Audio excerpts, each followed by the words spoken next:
गहरी बात आपके साथ मैं शेयर कर रहा हूँ, तो इसलिए ध्यान से सुनना। सबसे पहली इंपॉर्टेंट चीज़ है आपकी अपनी ज़िंदगी में आपकी अपनी ज़िंदगी, माय ओन लाइफ। ये जो लाइफ है ना, ये बिल्कुल लिमिटेड लाइफ है। ये हमारे पास 70, 75, 80 साल हैं, जिसमें से कुछ साल हमारे गुज़र चुके हैं और लास्ट के जो 10-15 साल होने वाले हैं, हम लोग फिज़िकली ऑलमोस्ट नॉट उतने एनर्जेटिक होंगे, इमोशनली लो हो जाएँगे, इंटेलेक्चुअली हमारा दिमाग हल्का-फुल्का काम कमज़ोरी की तरफ काम करना स्टार्ट करेगा या उतनी प्रोडक्टिविटी नहीं होगी। तो इम्पोर्टेंट क्या है? सबसे पहले to understand your own life. हमारी अपनी ज़िंदगी क्या है? कहाँ हम जा रहे हैं? तो इस ज़िंदगी में ना भगवान ने, ऊपर वाले ने best of the best gift दिया है। वो ये दिया है कि हम अपने फ्यूचर के बारे में सोच ही नहीं सकते, हम अपने फ्यूचर को क्रिएट भी कर सकते हैं। हम आने वाली ज़िंदगी को कैसे जीना है, वैसे जीने की हम तैयारी कर सकते हैं और अल्टीमेटली वहाँ पहुँचकर उसी चीज़ को जो अभी तक यहाँ पे थी, उसी चीज़ को हम एक्सपीरियंस कर सकते हैं, उसी चीज़ को हम एन्जॉय कर सकते हैं। And the good thing is, कभी आपने देखा है, कभी आपने सुना है, क्या आप जानते हो किसी ऐसे व्यक्ति को जिसने कहा हो कि मुझे आने वाली ज़िंदगी ना खराब चाहिए? मैं चाहता हूँ मेरे पास पैसे ही ना हो, मेरा किसी के साथ अच्छा रिलेशन ही ना हो, मेरा नाम बहुत ही बदनाम हो। Nobody wants this, nobody wants this. All we want is everything good, everything next level, everything better what we have right now. So यहाँ पे क्या समझने को मिलता है? यहाँ पे ये बात समझने को मिलती है कि अगर हमारे दिमाग में कोई विचार आता है, वो हमेशा अच्छा विचार आता है, अच्छे के लिए आता है। लेकिन हमें वो जो अच्छा बनाना है, वो जो अच्छी जिंदगी बनानी है, उसके लिए नेगेटिव विचार भी आने स्टार्ट हो जाते हैं, डाउट्स भी आने स्टार्ट हो जाते हैं। यार अगर नहीं हुआ तो क्या मैं ऐसा कर सकता हूँ? क्या मेरे अंदर इतनी पोटेंशियल, इतनी काबिलियत है?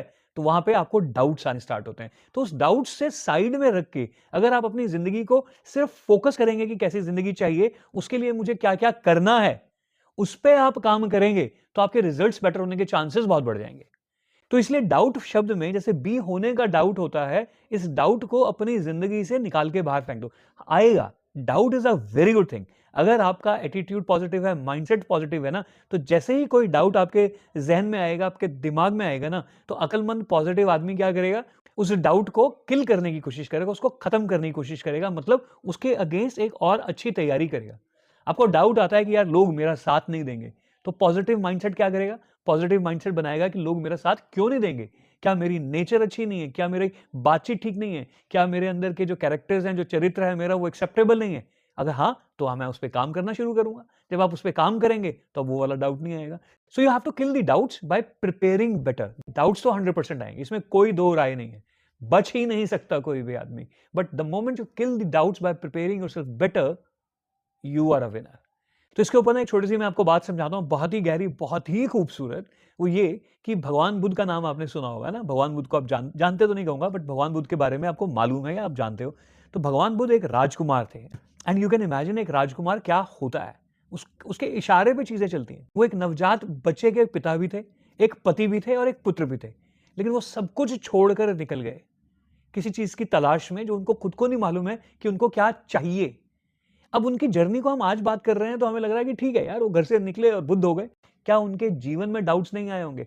हर पल पे डाउट्स आए होंगे, और इंटरनल डाउट्स तो आते ही हैं, लेकिन लोगों ने, आसपास के माहौल ने उनके दिमाग में कितने डाउट्स भरे होंगे।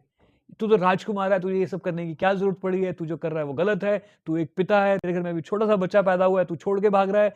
मर्द लोग भागते नहीं है, number of things. But he was 100% focus कि उनको चाहिए क्या जिंदगी में, एंड वो निकल गए। और कहते हैं, फिगर्स आप क्रॉस चेक कर सकते हैं, कहते हैं कि 10-12 साल के सफर के बाद वो बोधि ट्री, जो बरगद का पेड़ था, उसके नीचे आके कई दिनों तक बैठे रहे। He was silent for so many days, and then all of a sudden he realised something with in.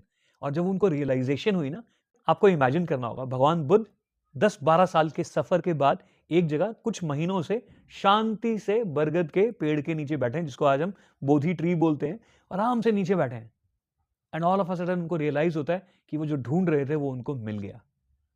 And you know what, उसके बाद वो भागते हैं, और वो भागते जा रहे हैं, भागते जा रहे हैं, भागते जा रहे हैं। जो आसपास के लोग उनको कई दिनों से ऑब्जर्व कर रहे थे, एक नौजवान आदमी जो है पेड़ के नीचे बैठा हुआ है, कुछ खाने पीने को नहीं मांग रहा, आंखें बंद की हुई हैं, और पता नहीं कहाँ पे लीन है, विलीन है, तल्लीन है। एंड उन लोगों ने भी उसके पीछे भागना स्टार्ट कर दिया। एंड गौतम बुद्ध देख रहे हैं कि यार ये जो मेरे पीछे लोग भाग रहे हैं, क्यों भाग रहे हैं? But he is focused and he is running, and वो कुछ शब्दों का उच्चारण कर रहे हैं, और रिपीटेड उच्चारण कर रहे हैं। और वो शब्द क्या थे? वो शब्द थे ओम मणे पद्मे हम, ओम मणे पद्मे हम। और ये आप कहीं भी चले जाएंगे लद्दाख साइड में, जो भी बुद्ध के फॉलोअर्स हैं, स्पेशली तिब्बती लोग, आप देखेंगे कि वहां पे वो 5 कलर की झंडियां लगी होती हैं, उनके ऊपर यही मंत्र लिखा हो, ओम मणे पद्मे हम। Now what does it mean? It means कि जो मेरे अंदर की जो मणि है, मणि को मतलब the most precious thing, not actually the gem और द मणि और द कोहिनूर का हीरा, मेरे अंदर की जो मणि है, द मोस्ट प्रीशियस थिंग, ओम मणे पद्मे हम। अब वो क्या कहना चाह रहे हैं मालूम है? रियलाइजेशन की स्टेट समझिए कि गौतम बुद्ध को एकदम रियलाइज हुआ कि जो मैं चाहता था वो मुझे मिल गया। उनके मुंह से एक सेंटेंस निकला है, ओम मणे पद्मे हम जो है वो एक मंत्र बन गया। लेकिन उस मंत्र को जब आप डिकोड करेंगे तो आप रिलेट करेंगे, basically talking about all the doubts. वो मंत्र की व्याख्या क्या है कि मेरे अंदर जो एक्सट्रीमली ब्यूटीफुल चीज है, जिसको रियलाइज करने के लिए, समझने के लिए हजारों सालों से, करोड़ों सालों से, सदियों से लोग पहचानने की कोशिश कर रहे हैं और कुछ लोग भी पहचान पाते हैं, वो मुझे समझ में आ गया है। वो मणि समान, मणि इज अ प्रीशियस थिंग, वो मणि समान जो चीज है, जो प्रीशियस चीज है, वो बेसिकली बिल्कुल ही कमल के फूल की तरह है। अब आप कहेंगे यार ये कमल के फूल की तरह का क्या मतलब हुआ? गौतम बुद्ध की पर्सनल रियलाइजेशन है ना, वो ये है कि कीचड़ में कमल का फूल खिलता है। दैट मीन्स हमारे अंदर जो इतना chaos चलता है, हम अपनी जिंदगी को चलाने के लिए इतना मैनिपुलेशंस करते हैं, सच झूठ करते हैं, उस कीचड़ में जब ये रियलाइजेशन होती है कि you are much more than what you think you are, that is precious, that is like a मणि। तो उनका एक ही मंत्र है जो पूरा मैसेज कन्वे कर देता है। बात तो बहुत आसान है। आपको अपने अंदर की मणि को बाहर निकालना है, आपके अंदर के कीचड़ के अंदर एक कमल का फूल जो है उसको बाहर निकालना है, और फिर आप रियलाइज करेंगे कि वो कमल का फूल कितना सुंदर है।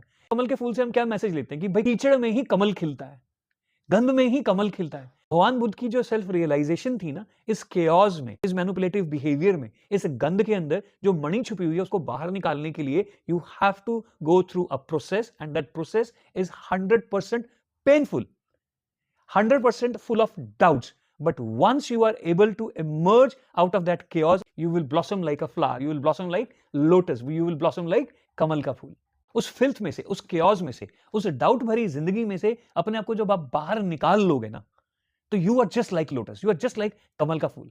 नीचे सब कुछ गंद है, लेकिन उसमें से एक कमल का फूल बाहर निकलता है और सबकी नजर कमल के फूल पे पड़ती है। तो डाउट्स तो हमारी जिंदगी में 100% आने वाले हैं, लेकिन इंपॉर्टेंट क्या है कि are you preparing to kill those doubts by preparing yourself better for the next level.